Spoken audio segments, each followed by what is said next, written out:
अस्सलाम वालेकुम students, welcome to the lecture R group. आज हम साइंस के दूसरे चैप्टर यानी respiration and energy from food को स्टडी करेंगे।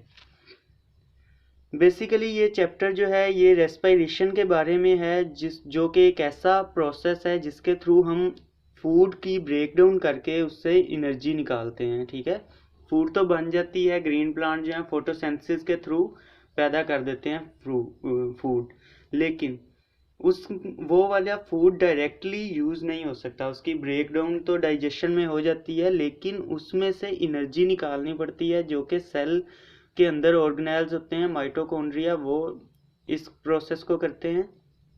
बेसिकली ये फूड को तोड़ के उसमें से एनर्जी निकालने का अमल है। और रेस्पिरेशन जो है, इसमें आप इसको इस तरह से कंसीडर कर लें कि जो फूड प्लांट्स ने बनाई है या हमने खाई है और डाइजेस्ट की है, वो अभी ऐसे मॉलिक्यूल्स हैं जो सेल यूज़ नहीं कर सकता कोई भी प्रोसेस करने के लिए, क्योंकि वो फॉरेन करेंसी है। जस्ट लाइक डॉलर, यूरो वगैरह हम पाकिस्तान में यूज़ नहीं कर सकते, हमें जो है उनको पहले चेंज करवाना पड़ता है पाकिस्तानी रुपीज़ में।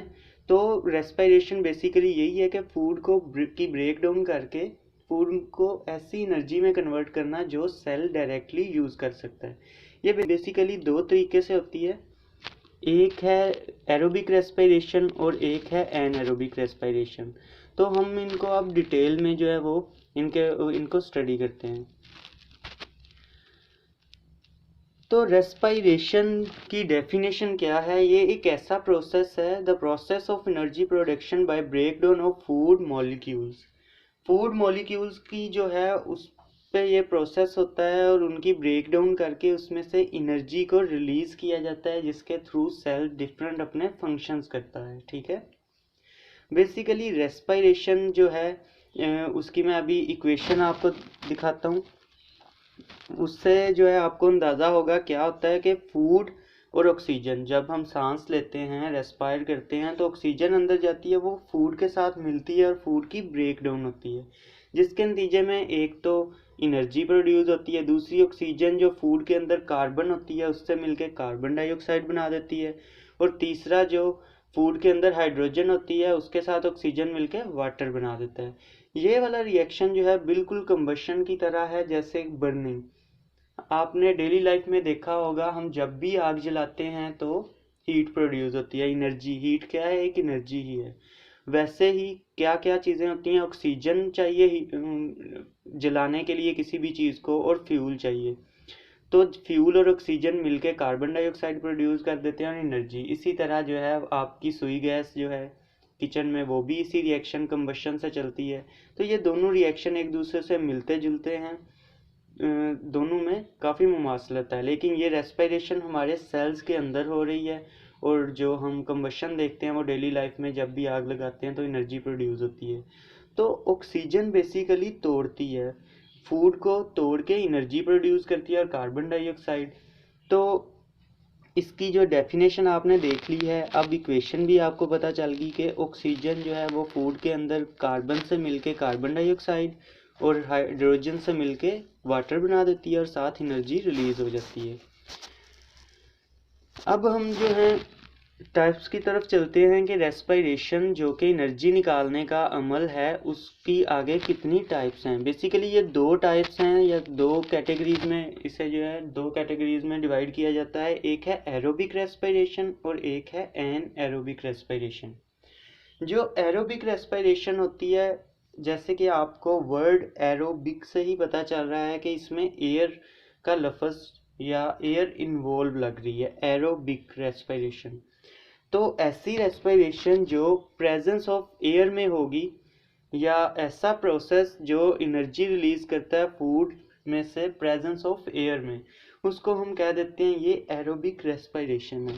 जबकि दूसरा जो एन एरोबिक रेस्पिरेशन है, उसमें एन अक्सर इंग्लिश में वर्ड के पहले अगर एन आ जाए तो वो उसके इन्वर्स मतलब उसका होता है कि नहीं। ठीक है, तो एन एरोबिक रेस्पिरेशन ऐसा प्रोसेस है एनर्जी रिलीज करवाने का, जिसमें कि ऑक्सीजन यूज़ नहीं होती, या बहुत ही कम यूज़ होती है, ऑलमोस्ट नहीं होती। ठीक है, तो ये दो प्रोसेस हैं, इनमें क्या डिफरेंस है मज़ीद, एक तो सबसे मेन डिफरेंस ये हो गया, डिफरेंस का भी क्वेश्चन आ सकता है कि एरोबिक और एनाएरोबिक रेस्पिरेशन में डिफरेंस क्या है, इसको आप एक्सप्लेन करें। तो सबसे पहले तो आप दोनों को डिफाइन कर देंगे। दूसरे नंबर पे आप जो हैं ये बताएंगे कि एरोबिक रेस्पिरेशन में glucose is completely break down, ठीक है। ग्लूकोज जो मॉलिक्यूल होता है फूड का, उससे कम्प्लीटली ब्रेक डाउन करके उसमें से जितनी भी एनर्जी होती है वो निकाल ली जाती है। लेकिन जो anaerobic respiration absence of air में होता है, उसमें ग्लूकोज का मॉलिक्यूल कम्प्लीटली ब्रेक डाउन नहीं होता, बल्कि लैक्टिक एसिड के मॉलिक्यूल में चेंज कर दिया जाता है। तीसरे नंबर पे आपको मैं एक इंफॉर्मेशन देता चलूँ, आपकी बुक में नहीं है, कि ग्लूकोज की अगर कंप्लीट ब्रेकडाउन हो तो वो एनर्जी के 38 मॉलिक्यूल प्रोड्यूस करता है, 38। जबकि ग्लूकोज अगर एब्सेंस ऑफ एयर में या एब्सेंस ऑफ ऑक्सीजन में तोड़ा जाए तो लैक्टिक एसिड प्रोड्यूस होता है और सिर्फ 2 मॉलिक्यूल्स ऑफ एटीपी रिलीज होते हैं एक मॉलिक्यूल ग्लूकोज से। तो अब आप देख लें कि एरोबिक रेस्पिरेशन कितना एनर्जी एफिशिएंट जो है वो प्रोसेस है, जबकि एनएरोबिक रेस्पिरेशन में कितनी कम एनर्जी प्रोड्यूस होती है। तो ये भी एक डिफरेंस में ऐड कर सकते हैं। मैंने यहाँ पे नोट्स में इसलिए नहीं लिखा क्योंकि आपकी बुक में नहीं था मेंशन, लेकिन आपको पता होना चाहिए कि एरोबिक रेस्पिरेशन में तकरीबन एक ग्लूकोज के मॉलिक्यूल से 38 मॉलिक्यूल जो हैं वो एनर्जी के प्रोड्यूस होते हैं, जबकि अगर एनएरोबिक रेस्पिरेशन से ग्लूकोज को तोड़ा जाए विदाउट ऑक्सीजन तो सिर्फ 2 एटीपी प्रोड्यूस होते हैं। अब दोस्तों ये जो ग्लूकोज एनाएरोबिक रेस्पिरेशन में लैक्टिक एसिड में कन्वर्ट हुआ है, इसकी क्या कहानी है या इसका जो आपकी बुक में एक्सप्लेन किया हुआ है उसको मैं एक्सप्लेन करता हूँ कि एनाएरोबिक रेस्पिरेशन किन चीज़ों में होती है। ऐसी चीज़ें जो विदाउट ऑक्सीजन भी ग्रो कर सकती हैं, लाइक फर्मेंटेशन का प्रोसेस है, उसमें बैक्टीरिया ग्रो करते हैं विदाउट ऑक्सीजन। इसके अलावा अगर हम इंसान की ही एग्जांपल लें तो उसमें एरोबिक रेस्पिरेशन तो होती है, हर वक्त ऑल द टाइम हो रही है, लेकिन एनएरोबिक रेस्पिरेशन भी होती है। कब?